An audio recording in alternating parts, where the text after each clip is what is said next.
Janeiro de 1943. Com menos de 10 dias em sua primeira patrulha a bordo do USS Wahoo, um comandante de submarino americano faz o reconhecimento de uma base japonesa, no Pacífico Sul.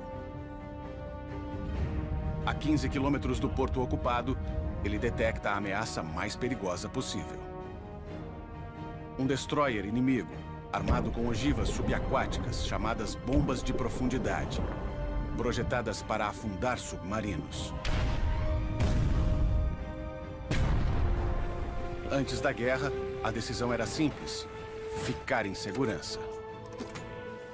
Mas para derrotar o Império, eles precisarão de uma nova geração de oficiais que tomem a ofensiva e persigam os objetivos contatados para atacar cada navio inimigo. Arriscando sua embarcação e a tripulação na linha de fogo.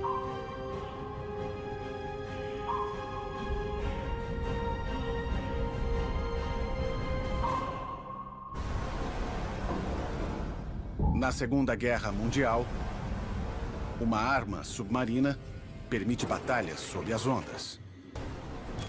Com destreza, força e tenacidade, os inimigos revidam. Revolucionária, mas às vezes ainda primitiva, é uma atacada desesperada para mudar o curso da guerra. Suas histórias são uma lenda. Inferno Submarino. A América Revida. Versão brasileira Dubbing Company Campinas. 13 horas, 24 de janeiro de 1943. Como novo comandante do USS Wahoo, Dudley Morton descobre um destroyer japonês no porto de Wewak. A opção segura é manter-se oculto e recuar despercebidamente. Se detectado, as águas são rasas demais para que ele possa evitar um ataque de bombas de profundidade. Mas Morton está determinado a infligir sérios danos à frota inimiga. O destroyer não será poupado. Ele posiciona seu submarino a cerca de 2.500 metros do destroyer e se prepara para o ataque. Sua estratégia é lançar 3 torpedos, apostando que ao menos um acertará o alvo. CDT, me dê uma amplitude de 1 grau para cada um daqueles peixes. Quero disparar nos tubos 2, 3 e 4. Lançar número 2.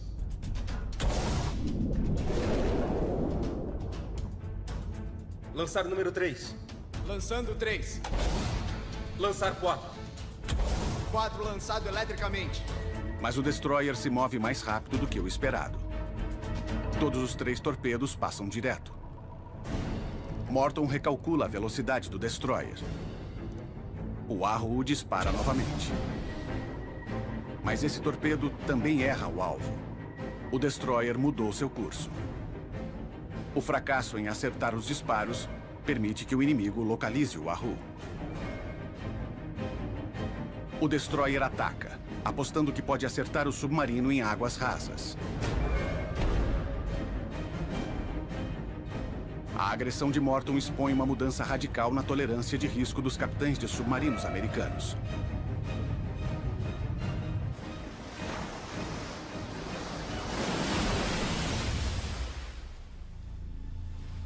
Esse cenário seria inimaginável a bordo do Wahoo com seu primeiro comandante.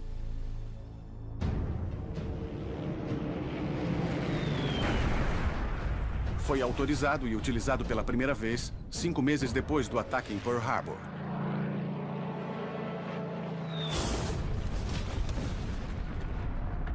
Com tantos couraçados, fragatas e aeronaves danificados ou destruídos, os submarinos são encarregados de levar a batalha para o Japão, tendo como alvo a Marinha Mercante Japonesa. Essa batalha terminará em poucas horas. Será um combate desgastante e um comboio será enfrentado um navio por vez. Wahoo é o nome de um peixe, uma tradição que existe desde os primórdios dos submarinos americanos. É um submarino classe Gato, 95 metros de comprimento e 8 metros de largura. Sua combinação de velocidade, durabilidade e capacidade de carga é incomparável. O Gale provavelmente tenha sido por muito tempo o maior submarino da Segunda Guerra Mundial produzido em massa. 2 vezes o tamanho dos que os alemães construíram. É grande por uma razão. Foi projetado para operar por um longo período de tempo, muito longe de casa. Armazena comida e suprimentos para que a tripulação possa ficar no mar por 75 dias. E diesel suficiente para navegar metade do planeta sem reabastecer. Por se tratar de um submarino grande, você podia transportar cargas extras. Tamanho era documento. Em 23 de agosto de 1942, o submarino americano partiu para sua primeira patrulha. Afundar navios japoneses e destruir linhas de suprimentos. Infelizmente para o Wahoo e sua tripulação, o comando não fez jus à vocação da embarcação. O primeiro capitão foi Marvin Kennedy. Sua tripulação o descrevia como cavalheiresco.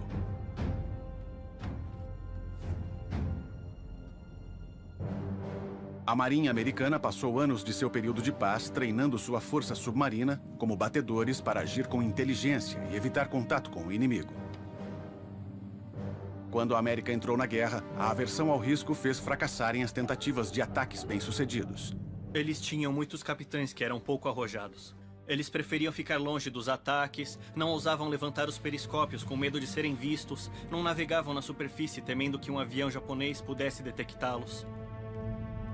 Em 5 de outubro de 1942, Kennedy fracassou ao perseguir um cargueiro japonês. A tripulação viu um dos alvos mais prestigiosos da guerra fugir do alcance. Muita coisa estava em risco. Eles viajaram uma longa distância, arriscando a própria vida. E então, desistir de atacar com agressividade ou ser afundado seria desmoralizante. Isso mexe com o orgulho e o Kennedy deveria entender isso. A segunda patrulha não foi muito melhor. Sob o comando de Kennedy, o Wahoo retornou para o porto com a maioria dos seus torpedos não utilizada. Em dezembro de 1942, o capitão do Wahoo foi retirado do comando. A Marinha Americana substitui mais de 40 capitães, quase um em cada 3, perto do fim do ano. A América construiu essa máquina de combate perfeita, o submarino Classe Gato. Mas eles não tinham talento que fosse capaz de utilizar o máximo dele e extrair todo o seu potencial. O novo capitão do Wahoo é Dudley Mush Morton. Mush Morton assume o comando no início da terceira patrulha do Wahoo, um período crucial da guerra submarina. Membro da Igreja Batista do Kentucky, ele tem ombros largos, mãos grandes e uma mandíbula que a revista Time descreve como parecida com uma rocha. E ele é meio que o James Dean do departamento submarino, entende? Morton observou a inépcia da segunda patrulha do Wahoo antes de assumir o comando. Ele promete aos seus homens que desta vez será diferente. Mas dessa vez vai ser diferente. Morton reconhece que muitos capitães de submarinos não são tão agressivos quanto precisam para combater os A japoneses. estratégia deles é muito... Ele avalia que a estratégia dos Então outros vamos capitães é atacar. muito tímida. Então, vamos atravessar. A primeira missão de Morton tem 2 objetivos. Fiquem atentos. Reconhecer uma base de suprimentos japonesa distante chamada Porto de Wewak e entrar na área de patrulha ao redor da ilha de Palau para caçar e afundar embarcações japonesas.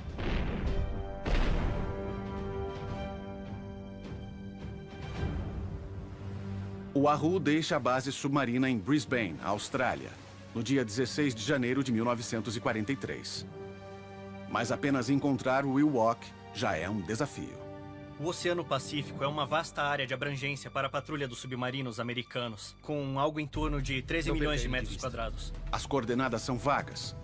O alvo fica em algum lugar entre 4 graus sul e 144 graus leste. Uma área de aproximadamente 12 mil quilômetros quadrados. Sem mapas precisos, a orientação vem de uma fonte improvável. Um membro da tripulação comprou um atlas escolar para seus filhos quando estava na Austrália. O Obrigado. mapa do atlas reduziu a área de busca por Wewak. A tripulação usa o Atlas para produzir um desenho à mão do mapa de navegação. Com os destinos determinados, a tripulação segue pela superfície na direção de Wewak, mesmo à luz do dia. Na superfície, o submarino pode viajar a 20 nós ou 37 km por hora. Submerso só pode navegar a 16 km por hora em tiros curtos. É mais rápido na superfície, mas também se torna mais facilmente detectável. Morton reduz os riscos com observações extras.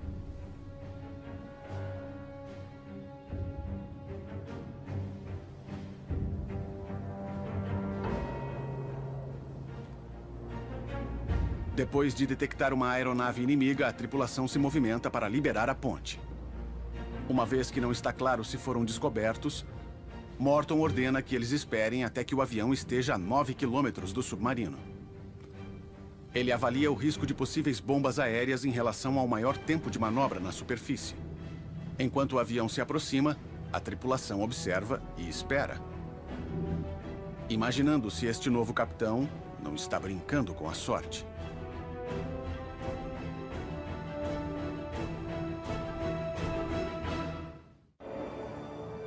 É um jogo arriscado. Aviões armados com bombas são a ameaça mais mortal a submarinos.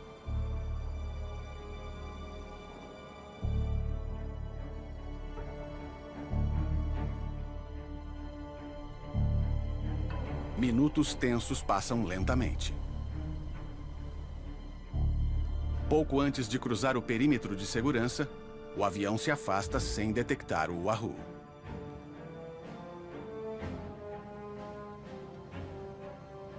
Morton ganha tempo, evitando o confronto, e mantém a tripulação de olhos abertos na busca dos alvos, reafirmando a missão de afundar navios.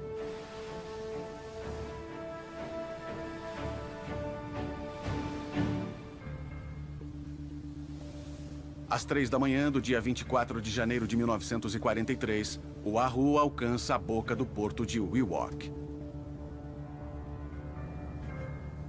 Situada à beira de uma rota marítima ferozmente protegida no Mar de Bismarck, ela protege uma base japonesa de suprimentos na ocupada costa norte da Nova Guiné. As bases no porto de Wewak são posicionadas de modo que as forças imperiais japonesas possam se mover com rapidez para atacar e liquidar algumas das linhas de suprimentos para a Austrália. Morton toma a decisão de rondar a Baía Rasa.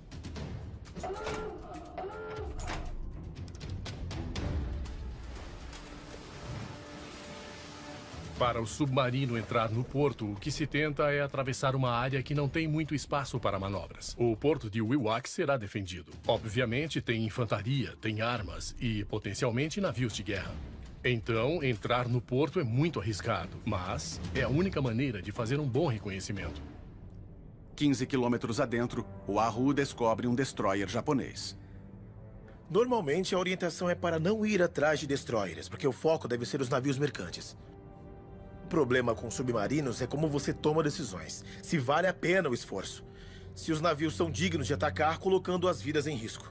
Não é somente o alvo, mas a localização. É melhor sair para fora do porto e atacar enquanto o navio inimigo sai, porque assim o seu navio fica seguro. E a tripulação, por extensão, também. Mas Morton decide atacar o alvo tentador. Os japoneses não podiam construir destroyers muito rapidamente. A frota, além de ser difícil de reproduzir, levava tripulações de elite. Para cada navio que os americanos afundavam, os japoneses não perdiam só a embarcação, mas perdiam também seus marinheiros experientes, perdiam dinheiro que usaram para construir aquele navio e os recursos envolvidos. Você poderia corroer a poderosa máquina de guerra deles. Antes de atacar, o capitão do Wahoo joga com uma mudança ousada.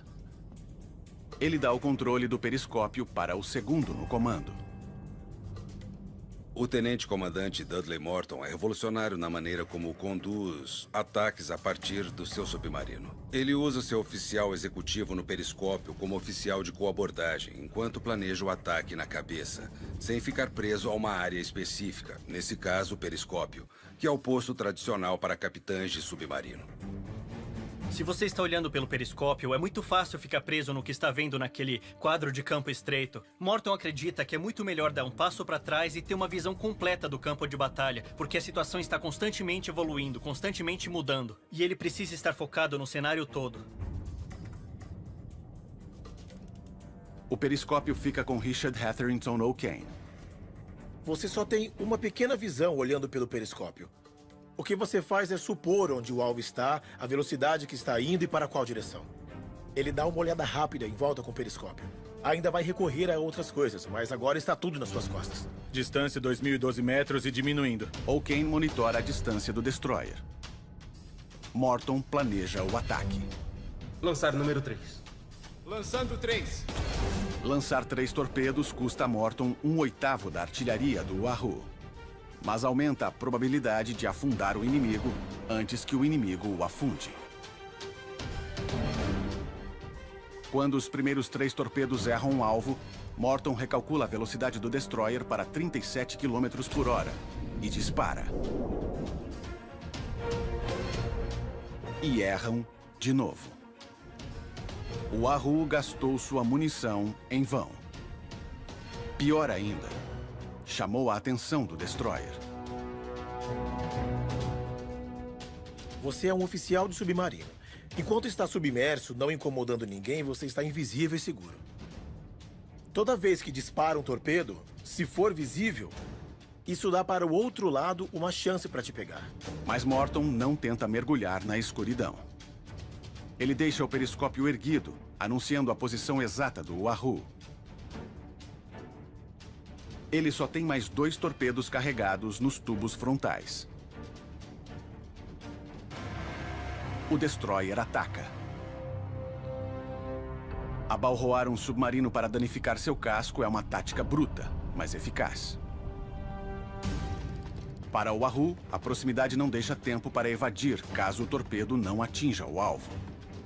A única opção restante é um risco extremo. Marinheiros chamam isso de goela abaixo. Morton mira um disparo direto no arco estreito do navio. Ele não tem outra opção. Se ele não atirar, o destroyer tem a velocidade a seu favor e opções de manobras para esmagá-lo. E não há nada que ele possa fazer. Então, ele está forçando que o ataquem e tentando transformar isso numa situação na qual a vantagem seja dele. Enquanto o destroyer se aproxima, a cronometragem de Morton tem que ser perfeita. Se eles disparam a mais de 1.100 metros, o destroyer tem tempo para escapar. Mas se estiverem a menos de 640 metros, o torpedo não terá tempo de armar e detonar. Lançar número 2. Eles lançam 2 torpedos.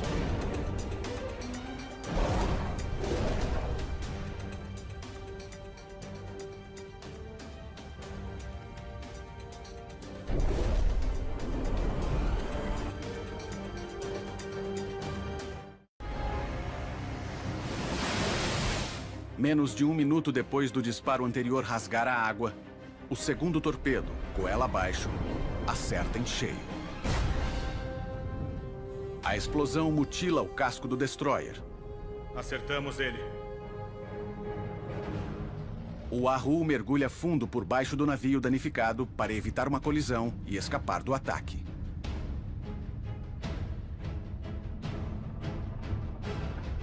Na superfície, o navio de guerra se mantém boiando. Após sofrer um ataque, um navio pode afundar no mesmo momento, mas também pode demorar horas. Às vezes você pode torpedear o navio e ele sequer afundar.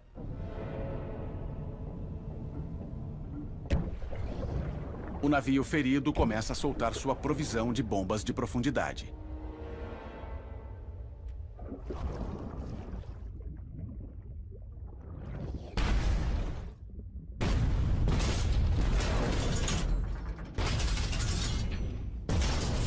Cuidado! Segurem-se! Mais de 24 metros abaixo, a tripulação do Wahoo deve se preparar para o pior.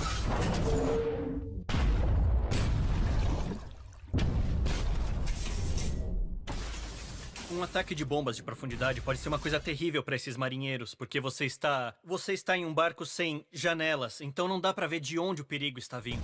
Você está preso nessa lata com explosões sacudindo o seu barco.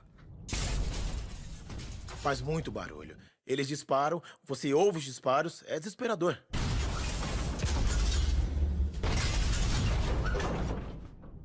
De repente, as explosões cessam. Um barulho violento de rachadura penetra no casco do Wahoo. Eles não estão tão longe do navio, na verdade. Então, dá para ouvir tudo pelo casco. O som da água invadindo, o som das caldeiras explodindo e, certamente, o som do vapor e da água fervendo. A tripulação reconhece o som das caldeiras do destroyer batendo na água gelada do mar. O destroyer rachou no meio. O Wahoo sobe à profundidade de periscópio para confirmar a matança. Ele queima, enquanto seu arco se inclina para o mar. Morton tem sua primeira vitória como um comandante de submarino. Agora ele precisa escapar da baía para evitar contra-ataques do inimigo.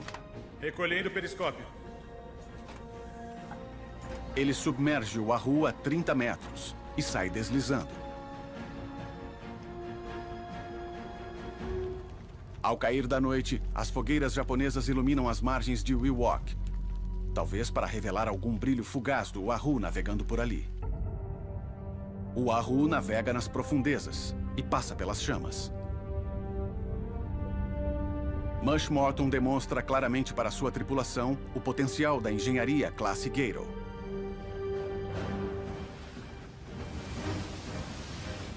E apesar da vitória, ele ainda não está pronto para ir para casa. Ainda há 18 torpedos para afundar navios japoneses. Morton e sua tripulação estão só começando.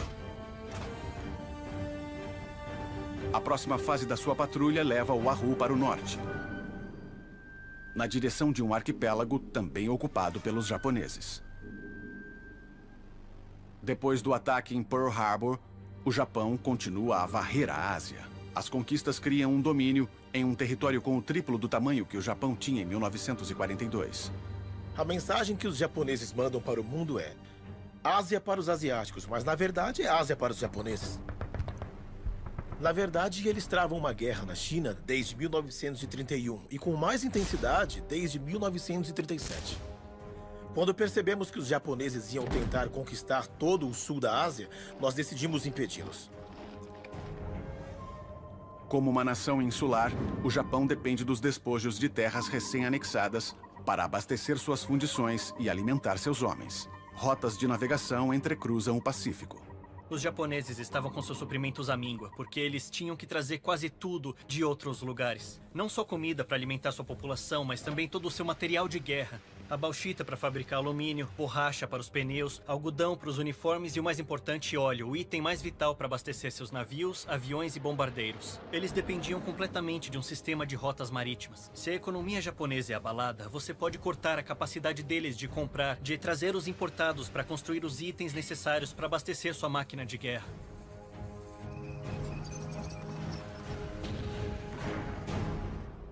Em 1943, Chester William Nimitz comanda a frota americana do Pacífico. Suas forças praticam irrestrita guerra submarina no Pacífico. Guerra submarina irrestrita significa que se eu vejo uma embarcação, eu a afundo, desde que dentro da ética da guerra. Sob o comando de Nimitz, os submarinos são colocados para fazer patrulhas específicas de ataque aos japoneses.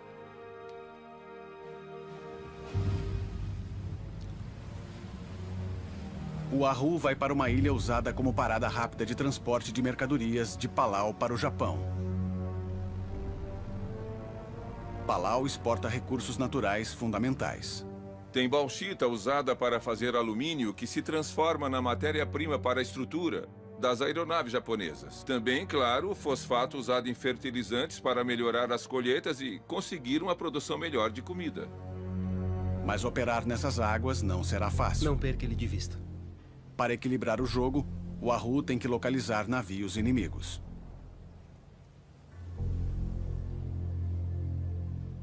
Depois de mais de 30 horas de busca, a tripulação detecta fumaça no horizonte. Capitão, venha ver isso.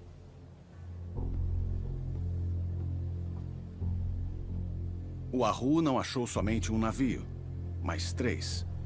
Um comboio japonês. 2 cargueiros levam mercadorias e o terceiro é um transporte de tropas. Morton sabe que comboios aliados eram alvos perfeitos para a Alemanha nazista anteriormente na guerra. Os alemães agrupavam seus U-boats. Os ataques em massa, Wolfpacks, eram uma estratégia de encontrar comboios e se concentrar contra eles. No Pacífico, Morton encara esses 3 navios sozinho. Você está sozinho, em águas inimigas. Tem que ser muito autoconfiante. Cada vez que você faz alguma coisa, está expondo a si mesmo à destruição. O novo capitão do Wahoo deve decidir como atacar um comboio inteiro. Não o perca de vista.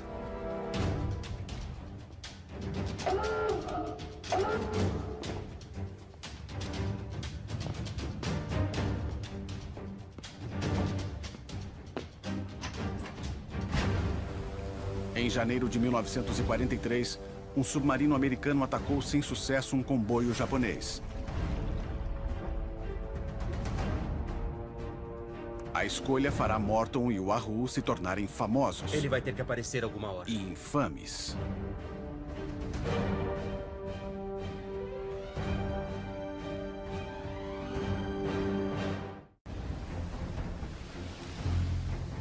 Em janeiro de 1943, o Wahoo persegue um comboio japonês perto de Palau, no Pacífico Sul. O ataque irá expor o submarino de Dudley Morton em águas inimigas por muito mais tempo do que se atacasse apenas um navio. Submarinos são vulneráveis a ataques de bombas de profundidade, bombas aéreas e até armas de fogo. Quanto mais agressivo você é, mais chances você dá ao inimigo para te pegar. O Wahoo continua a perseguição. Uma vez posicionado, ele mira o cargueiro da frente. Na época de Morton, capitães americanos gastavam em média 12 torpedos por navio afundado. O Wahoo tinha 18 ogivas contra navios carregados de tropas inimigas e suprimentos. Ele precisará ser mais eficiente se quiser afundar os 3. Estou disparando um torpedo em um navio. Ele está se movendo, eu estou me movendo. Os ângulos são complicados. Você tem que imaginar para onde ele está indo e com que velocidade. O computador de dados do torpedo é o calculador do submarino. O computador de dados do torpedo é um instrumento para descobrir onde está o alvo, a velocidade do alvo, a direção que ele está indo e então entender o que o torpedo tem que fazer para acertá-lo. Leituras pelo periscópio dizem ao computador de dados, ou TDC, a distância do inimigo, o comportamento e o ângulo relativo ao arco do submarino. Ele calcula o curso do alvo e configura um curso preciso para o torpedo. Durante a Segunda Guerra, a Marinha Americana dependia muito do TDC. Ele calcula, ele mira, dispara o torpedo e faz o resto. Ninguém mais tinha um sistema tão integrado como este.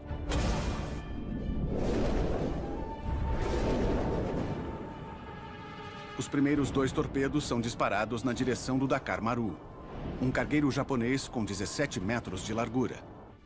Morton rapidamente se volta para o outro navio, um Arizona Maru, de 144 metros de comprimento.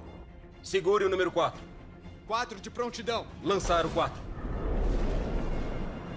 O torpedo Mark 14 deixa um rastro muito visível na água. Então, quando o torpedo é lançado, você está literalmente revelando a sua posição, com uma linha.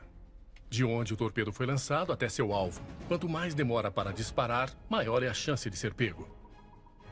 Os primeiros 2 torpedos atingem o objetivo. O Dakar Maru começa a se inclinar. Somente um dos 2 torpedos atinge o segundo cargueiro. E apenas desacelera o Arizona Maru. Com 2 navios danificados, o capitão do Wahoo muda o foco para o terceiro navio japonês. Segure o número 3. Um navio de transporte Siwa Maru, o prêmio do comboio. Se estiver carregando pessoas, você está eliminando uma ameaça de uma brigada ou de uma divisão que faria com que os marinheiros tivessem que invadir uma praia para derrotar. Morton decide disparar 3 torpedos no navio. Lançar o número 3. Ele diminui o suprimento de munição do Wahoo, mas aumenta sua chance de acerto. Morton não quer deixá-lo escapar. Ele sabe que o navio está provavelmente carregado com tropas-chave para os esforços de guerra do Japão, a caminho para lutar contra americanos. 2 das 3 ogivas acertam o alvo. O cargueiro está incapacitado. Mas o segundo retorna para a batalha e ataca diretamente o Wahoo. É uma tática chamada abalroamento.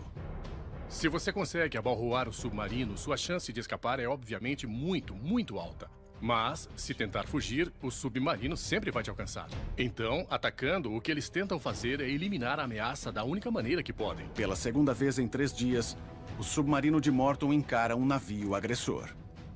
Pela segunda vez, ele não recua. Até esse ponto, outros capitães teriam saído, atirado no navio na esperança de afundá-lo e então teriam se retirado.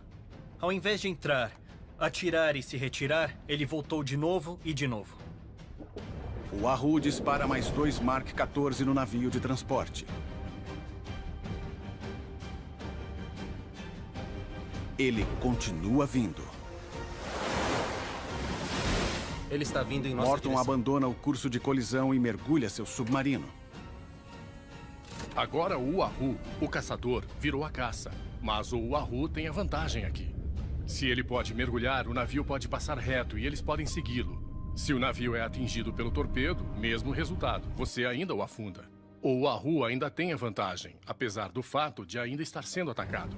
Morton gastou 4 preciosos torpedos no Arizona Maru, mas falhou em afundá-lo. Morton deixa o cargueiro enfraquecido e volta-se para o Siwa Maru, cheio de tropas. Lançar o número 4. Mais 2 torpedos selam o destino do navio. A explosão foi alta o suficiente. Ela esfumaça a visão da ponte. Estamos falando de 21 metros no ar. A tripulação, claro, está tentando abandonar o navio. A explosão é enorme, o que podia significar que o Maru estava carregando explosivos. Ou carregando alguma coisa de alta volatilidade. Combustível de avião, talvez, e é isso que foi atingido. Agora, eles afundaram 2/3 do comboio. Mas Morton ainda quer eliminar o cargueiro.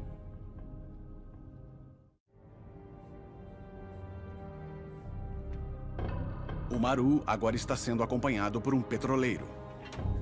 Mas o preço de atacar 3 alvos debaixo d'água interfere com o plano.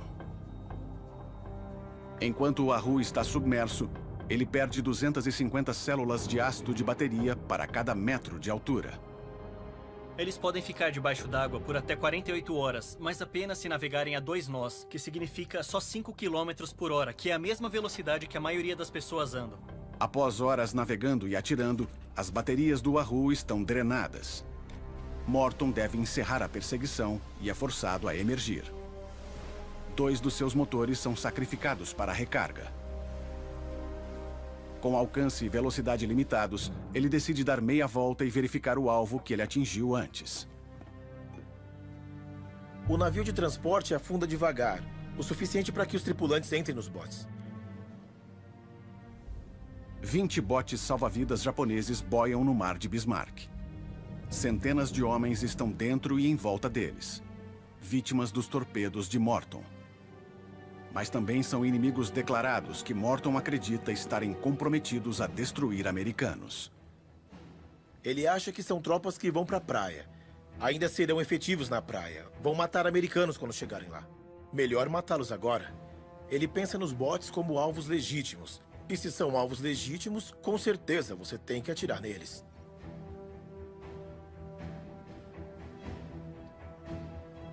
Enquanto Morton considera a situação, ele ordena que a tripulação fique preparada.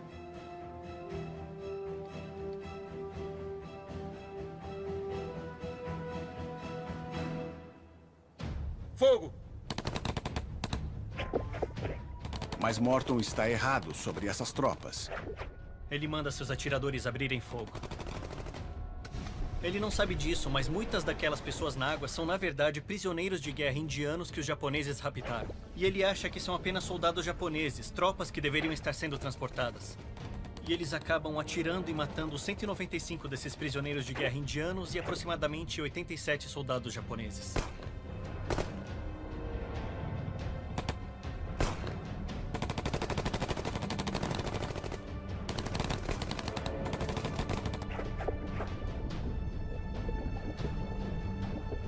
Continuem atirando! Morton nunca foi repreendido por esse ato. Na verdade, Joy MacArthur deu a ele um prêmio de serviços notáveis prestados por ter afundado esses navios.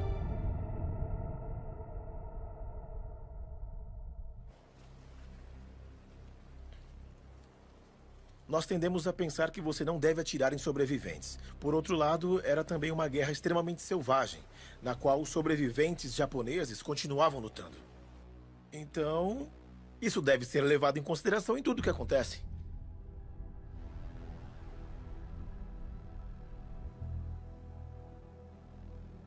Mush Morton ter matado esses prisioneiros de guerra é uma sombra negra que ainda hoje paira sobre o legado do Wahoo. Às 14 horas, o capitão do Wahoo segue em frente. As baterias do submarino estão recarregadas. O Wahoo agora pode perseguir os navios que escaparam. O cargueiro e um petroleiro têm uma dianteira de pelo menos 2 horas. Para alcançá-los, Morton deve se manter na superfície. Isso também faz com que o Wahoo fique vulnerável. É quase certeza que os japoneses colocaram unidades anti-submarinos para proteger o que restou do seu comboio. Você não quer travar uma batalha na superfície porque rapidamente te colocariam fora de operação. É algo perigoso demais a se fazer. Logo após as 15h30, uma nuvem de fumaça. Em seguida, o perfil de 2 navios fora da curva portuária. Um petroleiro carregando milhões de litros de óleo segue ao lado do Arizona Maru. Mas o Wahoo só tem mais 7 ogivas. Morton planeja gastar 3 torpedos no petroleiro. Um acerto irá destruir o combustível que abasteceria as máquinas de guerra japonesas. Mas deixa opções limitadas em caso de contra-ataque. Tão logo a contagem dos torpedos cai para 5 ou 2, a eficiência de ataque do Morton diminui seriamente. Ao cair da noite, o Wahoo se prepara para uma ofensiva final. Lançar o número 2. Lançar o número 3. Lançar o 4. 3 torpedos seguem na direção do petroleiro Manziamaru.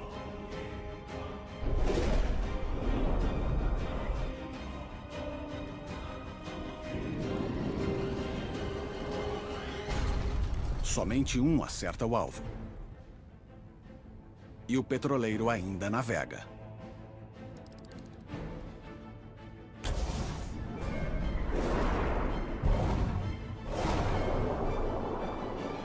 Isso custa mais torpedos para barrar o petroleiro. Morton tem 2 ogivas restantes para afundar o cargueiro que ele perseguiu durante horas. Mas antes que ele dispare, o Maru lança seu próprio ataque. Munições iluminam o céu noturno. Cápsulas caem na água e algumas ricocheteiam no periscópio.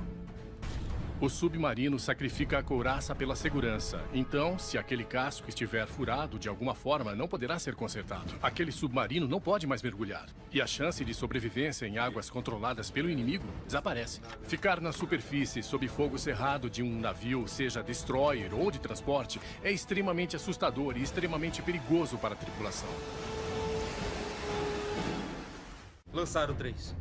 Janeiro de 1943. Ao largo da costa de Palau, no Pacífico Sul, um comandante de submarino americano abateu um cargueiro japonês e um navio de tropas. E agora está sob o ataque do cargueiro Arizona, do comboio. Recolhendo o periscópio.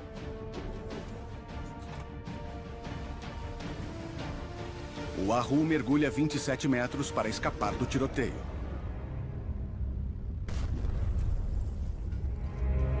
O respingo dos projéteis continua a ecoar pelo casco. Apesar da marinha mercante não ser armada com bombas de profundidade, sem poder usar o periscópio, o submarino fica indefeso e não pode revidar.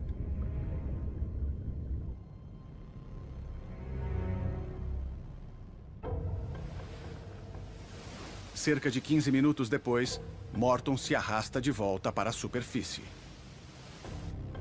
O cargueiro parou de atirar. Mas uma luz fria varre o horizonte. Um destroyer matador de submarinos agora está à caça do Wahoo. Mas Morton não tem poder de fogo para enfrentar 2 navios. Não há muito o que fazer contra um destroyer. Eles geralmente são tão rápidos ou mais rápidos do que você. E isso coloca o submarino em grande desvantagem. Mas o capitão do Wahoo toma a decisão de terminar o que começou. Enquanto o destroyer se aproxima, Morton dispara seus últimos 2 torpedos no último navio do comboio japonês original.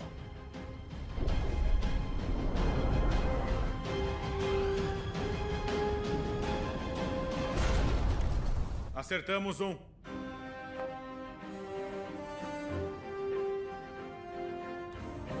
O cargueiro desliza dentro da luz. Enquanto o destroyer se preocupa com o cargueiro destruído, o Wahoo se retira para a segurança do mar aberto. O comandante Mush Morton completa o massacre.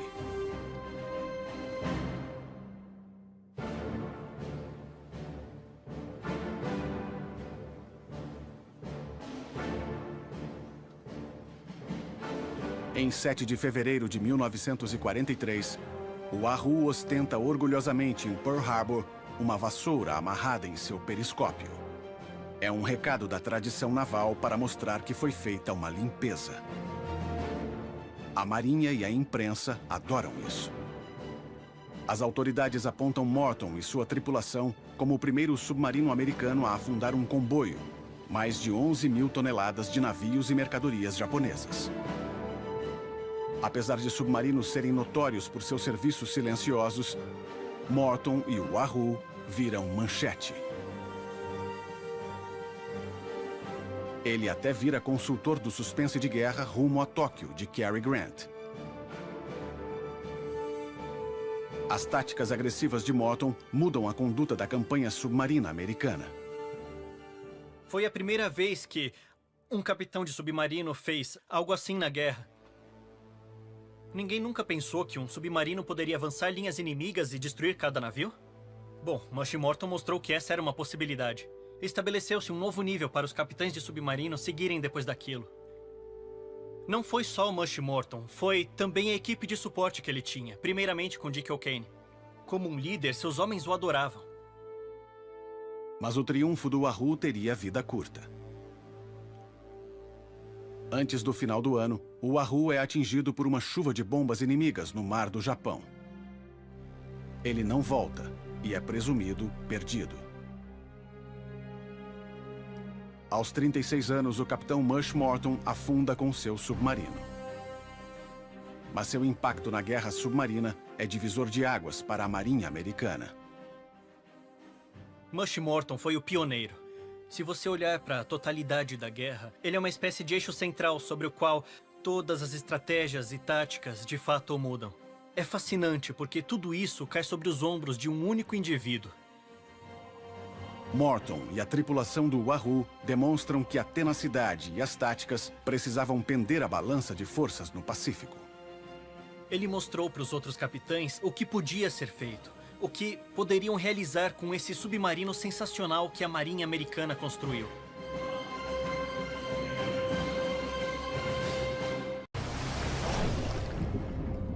Janeiro de 1943. Com menos de 10 dias em sua primeira patrulha a bordo do USS Wahoo, um comandante de submarino americano faz o reconhecimento de uma base japonesa, no Pacífico Sul. A 15 quilômetros do porto ocupado, ele detecta a ameaça mais perigosa possível. Um destroyer inimigo, armado com ogivas subaquáticas chamadas bombas de profundidade, projetadas para afundar submarinos. Antes da guerra, a decisão era simples: ficar em segurança. Mas para derrotar o Império, eles precisarão de uma nova geração de oficiais que tomem a ofensiva e persigam os objetivos contatados para atacar cada navio inimigo. Arriscando sua embarcação e a tripulação na linha de fogo.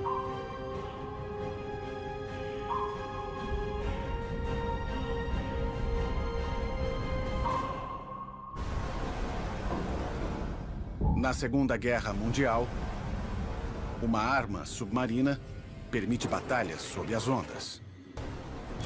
Com destreza, força e tenacidade, os inimigos revidam. Revolucionária, mas às vezes ainda primitiva, é uma atacada desesperada para mudar o curso da guerra. Suas histórias são uma lenda. Inferno Submarino. A América Revida. Versão brasileira Dubbing Company Campinas. 13 horas, 24 de janeiro de 1943. Como novo comandante do USS Wahoo, Dudley Morton descobre um destroyer japonês no porto de Wewak. A opção segura é manter-se oculto e recuar despercebidamente. Se detectado, as águas são rasas demais para que ele possa evitar um ataque de bombas de profundidade. Mas Morton está determinado a infligir sérios danos à frota inimiga. O destroyer não será poupado.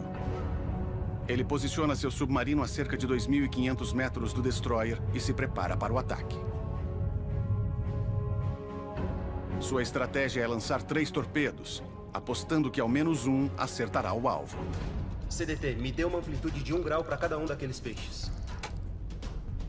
Quero disparar nos tubos 2, 3 e 4. Lançar número 2.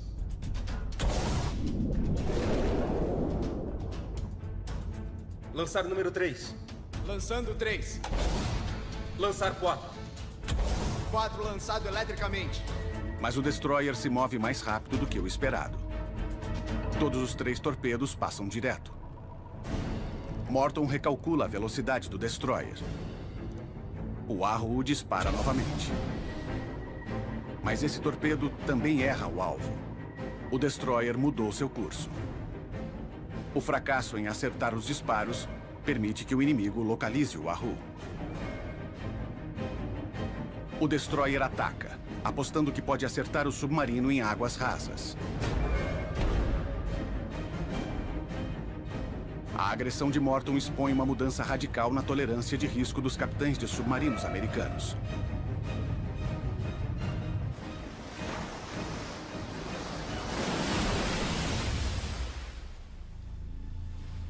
Esse cenário seria inimaginável a bordo do Wahoo com seu primeiro comandante.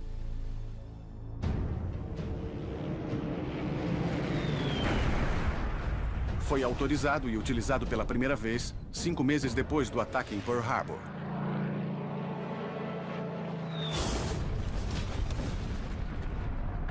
Com tantos couraçados, fragatas e aeronaves danificados ou destruídos, os submarinos são encarregados de levar a batalha para o Japão, tendo como alvo a Marinha Mercante Japonesa. Essa batalha terminará em poucas horas. Será um combate desgastante e um comboio será enfrentado um navio por vez. Wahoo é o nome de um peixe, uma tradição que existe desde os primórdios dos submarinos americanos. É um submarino classe Gato, 95 metros de comprimento e 8 metros de largura. Sua combinação de velocidade, durabilidade e capacidade de carga é incomparável. O Gato provavelmente tenha sido por muito tempo o maior submarino da Segunda Guerra Mundial produzido em massa. 2 vezes o tamanho dos que os alemães construíram. É grande por uma razão. Foi projetado para operar por um longo período de tempo, muito longe de casa. Armazena comida e suprimentos para que a tripulação possa ficar no mar por 75 dias. E diesel suficiente para navegar metade do planeta sem reabastecer. Por se tratar de um submarino grande, você podia transportar cargas extras. Tamanho era documento. Em 23 de agosto de 1942, o submarino americano partiu para sua primeira patrulha. Afundar navios japoneses e destruir linhas de suprimentos. Infelizmente para o Wahoo e sua tripulação, o comando não fez jus à vocação da embarcação. O primeiro capitão foi Marvin Kennedy. Sua tripulação o descrevia como cavalheiresco.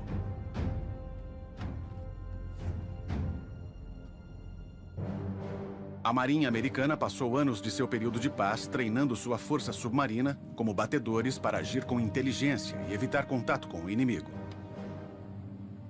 Quando a América entrou na guerra, a aversão ao risco fez fracassarem as tentativas de ataques bem-sucedidos. Eles tinham muitos capitães que eram pouco arrojados.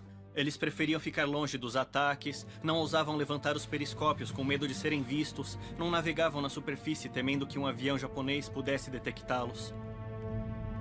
Em 5 de outubro de 1942, Kennedy fracassou ao perseguir um cargueiro japonês. A tripulação viu um dos alvos mais prestigiosos da guerra fugir do alcance. Muita coisa estava em risco. Eles viajaram uma longa distância, arriscando a própria vida. E então, desistir de atacar com agressividade ou ser afundado seria desmoralizante. Isso mexe com o orgulho e o Kennedy deveria entender isso. A segunda patrulha não foi muito melhor. Sob o comando de Kennedy, o Wahoo retornou para o porto com a maioria dos seus torpedos não utilizada. Em dezembro de 1942, o capitão do Wahoo foi retirado do comando. A Marinha Americana substitui mais de 40 capitães, quase um em cada 3, perto do fim do ano. A América construiu essa máquina de combate perfeita, o submarino Classe Gato. Mas eles não tinham talento que fosse capaz de utilizar o máximo dele e extrair todo o seu potencial. O novo capitão do Wahoo é Dudley Mush Morton. Mush Morton assume o comando no início da terceira patrulha do Wahoo, um período crucial da guerra submarina. Membro da Igreja Batista do Kentucky, ele tem ombros largos, mãos grandes e uma mandíbula que a revista Time descreve como parecida com uma rocha. E ele é meio que o James Dean do departamento submarino, entende? Morton observou a inépcia da segunda patrulha do Wahoo antes de assumir o comando. Ele promete aos seus homens que desta vez será diferente.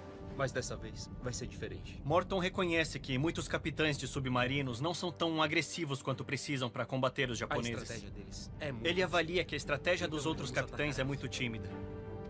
Então, vamos atravessar. A primeira missão de Morton tem 2 objetivos. Fiquem atentos. Reconhecer uma base de suprimentos japonesa distante chamada Porto de Wewak e entrar na área de patrulha ao redor da ilha de Palau para caçar e afundar embarcações japonesas.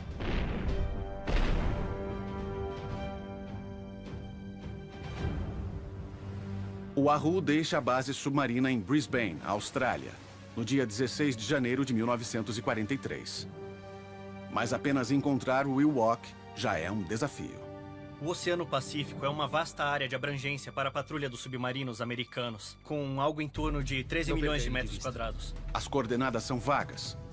O alvo fica em algum lugar entre 4 graus sul e 144 graus leste. Uma área de aproximadamente 12 mil quilômetros quadrados. Sem mapas precisos, a orientação vem de uma fonte improvável.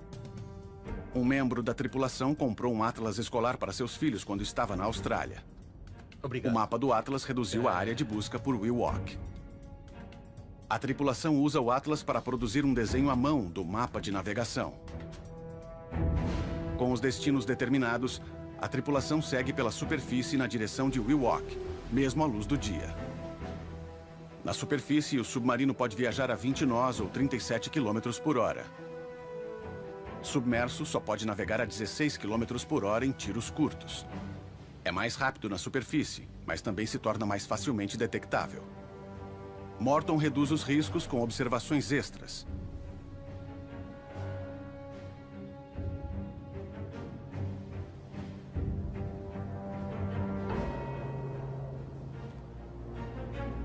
Depois de detectar uma aeronave inimiga, a tripulação se movimenta para liberar a ponte. Uma vez que não está claro se foram descobertos, Morton ordena que eles esperem até que o avião esteja a 9 quilômetros do submarino.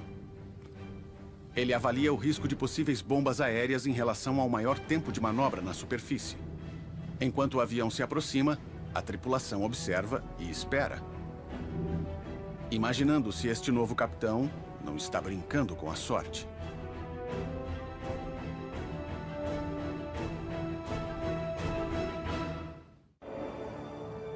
É um jogo arriscado. Aviões armados com bombas são a ameaça mais mortal a submarinos.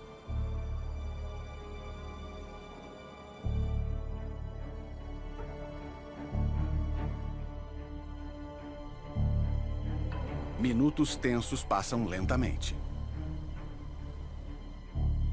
Pouco antes de cruzar o perímetro de segurança, o avião se afasta sem detectar o Wahoo.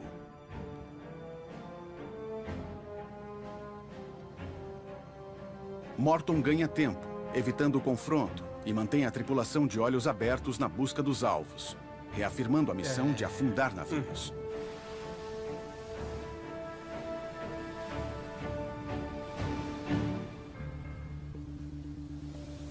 Às 3 da manhã do dia 24 de janeiro de 1943, o Wahoo alcança a boca do porto de Wewak.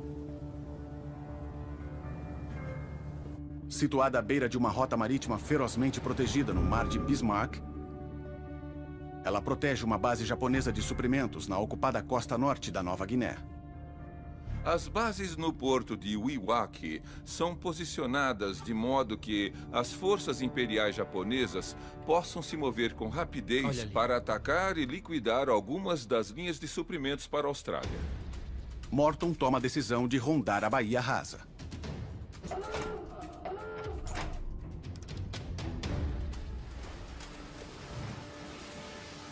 Para o submarino entrar no porto, o que se tenta é atravessar uma área que não tem muito espaço para manobras. O porto de Wewak será defendido. Obviamente, tem infantaria, tem armas e, potencialmente, navios de guerra. Então, entrar no porto é muito arriscado.